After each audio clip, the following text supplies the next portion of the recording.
우리가 이미 다 아는 내용이지만 예수 그리스도는 로마의 총독인 빌라도의 법정에서 사형 선고를 받고 나무 십자가에 못 박히심으로 처형이 됐습니다. 이 당시의 사형 방법이었던 십자가형은 인간이 만들어내는 가장 큰 고통스러운 그런 그 사형 방법 중 하나입니다. 왜냐하면 이 십자가형이라고 하는 것은 두 가지 측면에서 굉장히 이 권력자들이 좋아하는 방식이에요.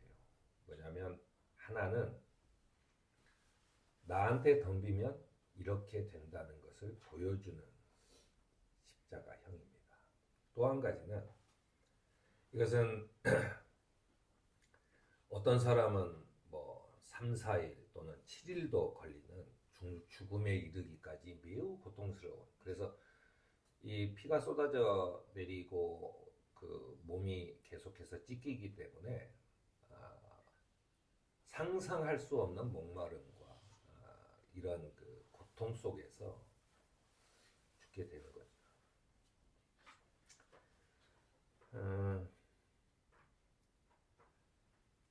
뭐 이렇게 2000년 전에 십자가형에 죽은 예수는 사실은 인류의 큰 전환점이 되었다라고 하는 것이 이제 그리스도교의 시작이 되는 것입니다.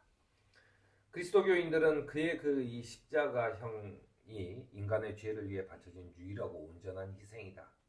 그리고 이 일로 인해서 우리는 이 세상 죄를 위해 하느님의 어린 양의 봉헌된 그 제단이 됐으며 그 십자가 형틀이 그의 희생을 상징한다고 생각하게 됐습니다.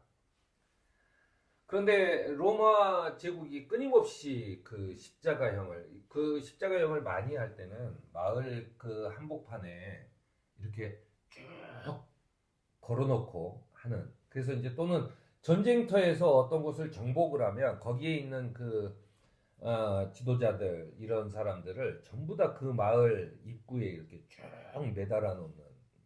우리가 여러분들 혹시 그 영화 300이라고 하는 것을 보면은 어떤 마을 입구에 들어갈 때 이 나무에 걸려 있는 수없이 많은 그 사람들을 보게 돼요. 그렇게 쭉 전시를 하는 거죠.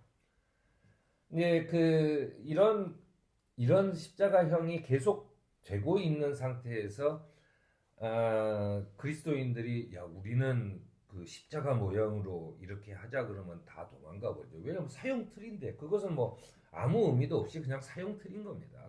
굉장히 보기만 해도 치가 떨리는 그런 거죠. 그래서 이제 당시에 기독교의 문양은 이제 물고기였습니다. 물고기가 왜 그 기독교의 문양이냐 하면은 예수 그리스도라고 하는 이에수스 크리스토스라고 하는 말과 하느님의 아들 테오휘오스라고 하는 말과 구원자 소테르라고 하는 그 예수 그리스도는 하느님의 아들이시며 우리의 구원자이시다라고 하는 그 앞글자 이니셜을 모으면 익투스라고 하는 단어가 되는데, 이 익투스라는 말이 물고기란 뜻이에요. 그래서 이제 물고기 모양을 했습니다. 지금도 뭐 그리스도교의 상징물로 문양들을 보면 물고기 모양이 많이 있지요. 그래서 이제 물고기로 쓰다가 로마 제국도 멸망하고 이제 멸망에 가고 그다음에 십자가형도 이제 다른 형태의 것으로 바뀌죠. 왜냐하면 로마 제국도 나름 굉장히 자기네 따라서는 굉장히 신사적인 뭐 이런 나라라고 그래서 의회도 설립을 하고 뭐하고 하는 과정 속에서 이제 십자가형이 없어지고 사람들의 기억에서 뇌리에서 사라질 때쯤 그리스도 교회에서 새로운 발견을 해요. 그게 뭐냐면 이 십자가에 돌아가셨다는 것도 참 굉장한 의미를 준다라고 하는 거죠. 왜냐하면 하느님이 우리를 사랑한 것을 증명하기 위해서 하느님의 아들인 예수 그리스도께서 십자가에 돌아가셨는데, 그 사랑이라고 하는 것은 하느님을 사랑하고 내 이웃을 사랑하라는 것이다.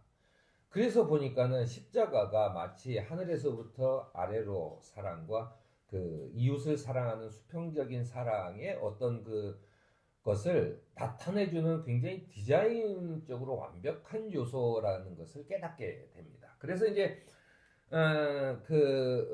뭐 한참 후대 300년 내지 500년이 지난 다음부터 이 십자가라고 하는 것을 이제 쓰기 시작하는 거죠.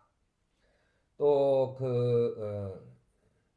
이런 관계라고 하는 것을 물고기 모양은 여러 가지 설명을 해요. 디자인이 제일 좋은 디자인은 설명하지 않아도 마음에 와 닿는 디자인이어야 되는데 이 물고기는 뭐 원래 이런 말이 있어가지고 원래 그게 헬라였는데 이거 그 앞글자를 다 모으면 이니셜이 이렇게 돼. 뭐 이게 설명을 해야 되잖아요. 예수님이 물고기를 특별히 좋아하셨나? 뭐 이런 물음에 관해서 이렇게 설명을 해야 되는데 십자가라는 것은 매우 단순한 그런 디자인에 하나로 함축되어 있다라고 해서 이제 그 십자가를 쓰기 시작을 한 거죠. 그래서 이제 그 십자가를 쭉 보다 보니까 이 역사가 쭉 흘러가는 사람의 역사에 하느님이 개입한 사건이라고 하는. 그래서 예수 그리스도께서 그러니까 처음에 하느님께서 사람을 창조하시고 그리고 쭉 역사에 그 사람을 창조하실 때가 처음 하느님의 개입이고 시작이죠. 그리고 쭉 역사가 이렇게 진행이 되오다가 사람이 죄악에 빠져서 사람의 힘으로는 더 이상 구제받을 길이 없는 상황에 이르렀을 때 하느님께서 자기 아들 예수 그리스도 그 하느님을 다시 보내서 그 하느님이 역사에 개입함으로써 구원받은 백성이 구원을 이루셨고 그 다음에 쭉 가다가 인류의 마지막이 되면 하느님께서 다스리는 그래서 예수 그리스도가 재림하는 마지막 그 역사의 개입의 순간이 온다라고 하는 그런 거에서 가장 중심이 되는 그 구원자로서 인간의 삶에 인간의 역사에 개입하신 그 사건 그것이 십자가가 아닌가라고 하는 이야기를 하게 된 것입니다. 이 서방 세계에서는 십자가를 뜻하는 단어로 이 크룩스라는 말을 써요. 이 크룩스라고 하는 말은 그래서 이제 그 영어는 크로스라고 얘기를 하는 거죠. 그 크룩스라고 하는 단어는 어떤 사물의 본질이나 핵심 혹은 결정적인 순간을 나타내는 데 쓰는 그런 의미 있는 그 이야기입니다. 그러니까는 뭐 심판이라고 하는 것을 하기도 하고 전환점 또는 결정의 순간 뭐 이런 것을 의미하는 단어로 이 십자가를 보고 있다라고 하는 거죠. 이게 이제 한자 문화권에 들어서면서 아마도 제일 먼저 번역된 중국어 성경의 이 크룩스를 번역하면서 아마도 이제 한자의 십을 뜻하는 십자 모양의 그 나무 형틀 그 모양이다. 십자 모양의 것이다라고 해서 이제 십자가라고 쓰게 됩니다.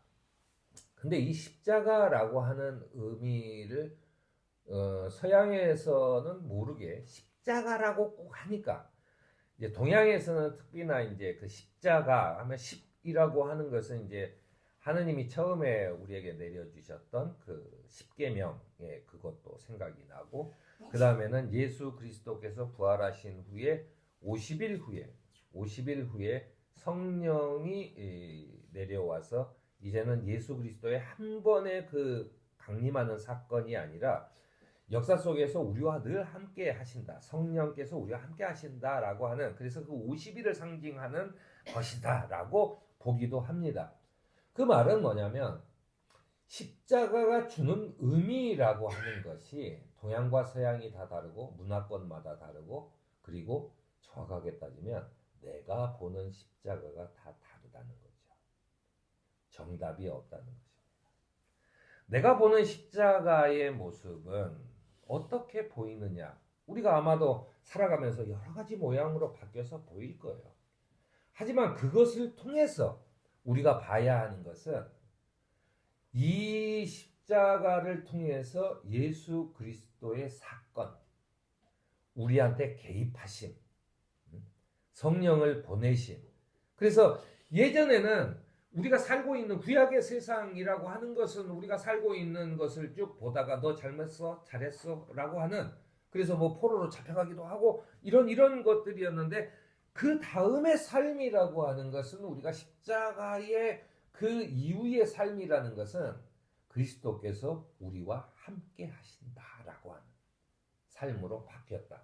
그 중심에, 그래서 그 세상의 중심, 내가 살아가는 세상의 그 중심 한가운데에 그리스도께서 언제나 계신다라고 합니다.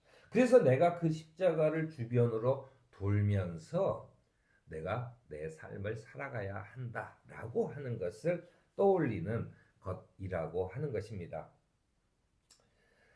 그래서 십자가의 의미는 이 세계의 모든 일이 그를 중심으로 돌고 있다는 것을 상징하고, 또 세상의 중심이 되는 것이 그리스도다라고 하는, 나의 삶의 중심이 되는 것이 그리스도다라고 하는 것을 떠올리는 상징으로서의 십자가를 바라보는 저와 여러분이 되기를 바랍니다.